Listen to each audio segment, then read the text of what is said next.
let's see where we can get with it. My Lords, I rise to support Amendment 176, in particular in the names of the noble Lords, Lord Moylan, Greenhalgh and others. Beyond the focus of the amendment on low emission zones, I think in this bill, which promotes, after all, outsourcing a range of decisions to greater numbers of local and regional bodies, one area where local authority decisions are clashing not just with mayors but with local citizens in terms of their needs and wants, or in terms of restricting and controlling people's car use and movement in the name of tackling the supposed triple threats of air pollution, climate change and congestion. Instead of improving mobility infrastructure, it seems to have become policy to restrict the use of the infrastructure that already exists and to limit travel choice options. During the pandemic, scores of low-traffic neighbourhoods, for example, were introduced using bollards, planters and camera enforcement to block through traffic in residential areas, and these were introduced by councils of all political shades, and this was all to encourage people to walk and cycle instead of using their cars. There's actually been quite widespread public disquiet and growing protest against these town hall impositions. To use an example of the effects that they can have, 53-year-old Christina Cummins, who has multiple sclerosis, explains that while a blue badge might make her exempt from the proposed LTN in her neighbourhood, Barnsbury, she says, because I'm disabled, I'm not only reliant on taxi journeys to and from the hospital, but also reliant on friends coming to visit me and on food deliveries to the house. An LTN will stop these. And meanwhile, Nicholas Mason explains the journey to pick up his granddaughter in Tottenham has tripled. And we can talk about levelling up, but I do think that we have to consider when decisions such as these are having such a negative impact on ordinary people's lives. And I think it's those sort of stories that give us the context for an increasingly hostile public reaction to clean air zones wherever they're being implemented, not because people don't want clean air at all, but because of the problems democratically. This amendment, 176, addresses the important democratic deficit in terms of the clash between the London Mayor authorities and local authorities who might well be opposed to the expansion of, for example, the London ULEZ, and that's been explained very well by previous speakers. To note, however, that this is not a technical matter of a clash between local councils and Sadiq Khan, and it's also certainly not just party political. I think that's an important thing to stress. These clean air zones are happening all over the country, and they're controversial with the public all over the country. And as with all broader traffic schemes, I'm afraid that public consultations are often ignored, and that's really gnawing away at a faith in local democracy and devolved bodies, which I think we should take account of.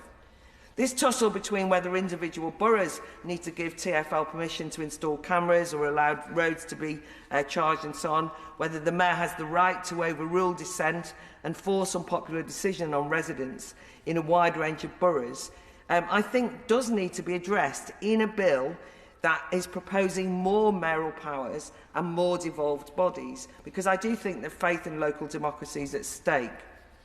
One thing that I found galling was when Sadiq Khan proclaimed recently at a Global Health Cities Summit that was held in the St Pancras Renaissance Hotel, notably, he said, "I stood for re-election. I received more votes than any sitting mayor in the history of the UK elections, so the silent majority are with me on ULEZ." But the slight inconvenient fact is that the expansion to cover all of Greater London was not included in Mayor Khan's 2021 election manifesto.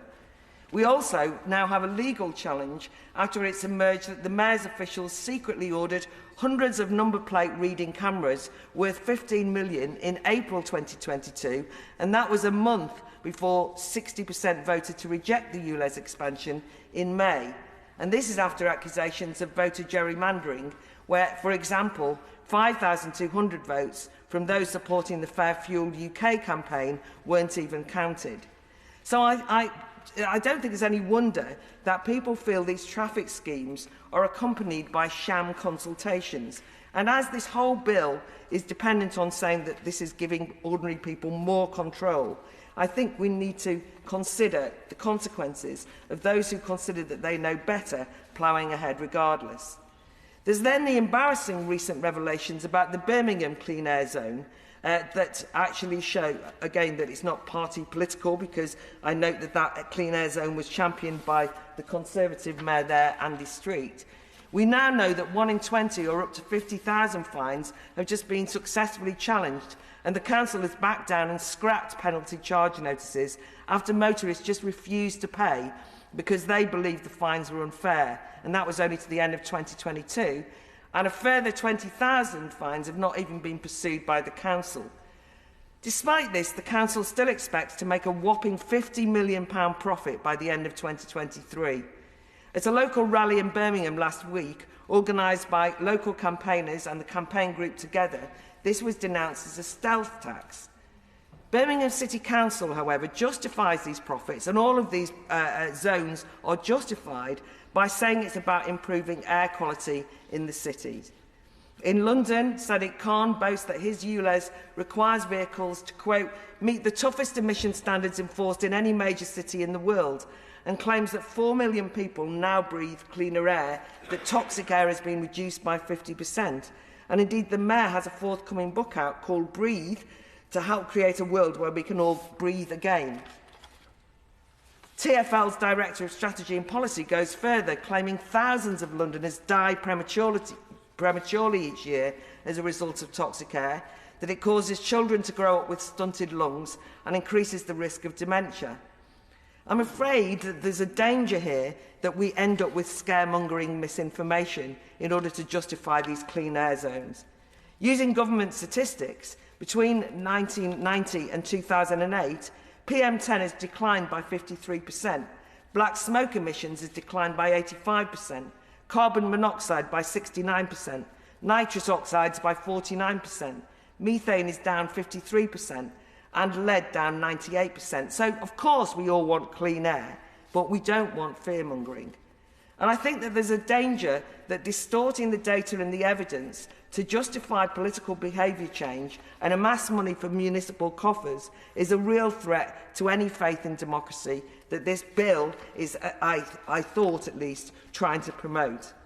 It's also worrying to read in the Times that the traffic counter is being used to monitor the impact of low-traffic neighbourhoods, cited by councils to show success, and is the primary source of data used by academic studies cited by the Department of Transport, are in fact faulty, misleading and under-reporting.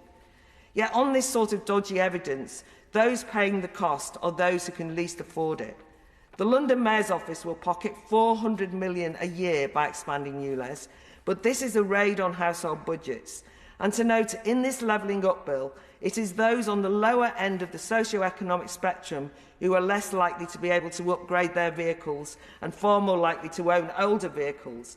People like Steve Cowan from Dagenham, who notes, I've just spent 5 years paying off the truck on finance and working my arse off, and then to bring in this. And my mum, who lives in a car home in Chingford, means that I'll have to pay the fee whilst going back and forward to see her. And I also work on the other side of the water in Erith and will have to pay £12.50 every time I leave the door. And meanwhile, self-employed carpenter from Eltham is in despair and speaks for so many when he says, I can't afford to buy another vehicle. The ULEZ is just a way to make money. To conclude, Jeremy Hunt told us last week that his budget would save the average driver £100 next year. But that £100 will be spent in 2 weeks travelling into a ULEZ zone, 3 weeks in Birmingham's clean air zone. And in the process, this is creating public cynicism about the motives, with few convinced this has anything to do with clean air. And it's also undermining relationships between many members of the public, as well as the tensions between local and regional democratic institutions. I do think that Amendments 176 and 178B go some way to rebalancing these arrangements, but my main concern is to restore some faith in local democracy by the public.